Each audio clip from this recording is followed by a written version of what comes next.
Bonjour les amis. Alors, le salarié peut-il refuser d'exécuter une tâche dangereuse? Voilà une question qui m'a été posée sur laquelle je vais essayer d'apporter des éléments de réponse. Mais avant les amis, je vous invite comme toujours à commenter, à partager et surtout à vous abonner à cette page pour ne rien manquer de tout ce que nous faisons ici autour de la création de contenu sur le droit du travail.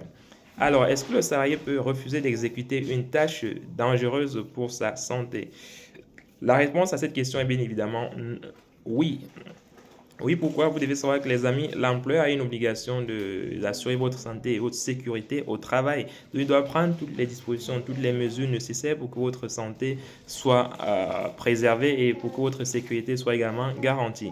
Mais si l'employeur vous demande d'exécuter une tâche qui, par nature, peut représenter un danger pour vous, vous êtes en droit justement de refuser d'exécuter cette tâche-là. En droit du travail, on appelle cela le droit de retrait. Cela signifie que si vous êtes sûr que voilà, en exécutant ce travail-là, votre santé ou votre sécurité peuvent en pâtir, dans ce cas, vous pouvez demander à votre employeur à exercer votre droit de retrait. Et voilà, l'employeur n'aura pas l'autre choix que justement de s'y plier. Mais par contre, il faudrait bien que ce droit de retrait soit justifié par les circonstances, par la situation. Il faudrait que le danger soit vraiment réel. Il faudrait que l'employeur n'ait pas pris des dispositions pour assurer votre sécurité.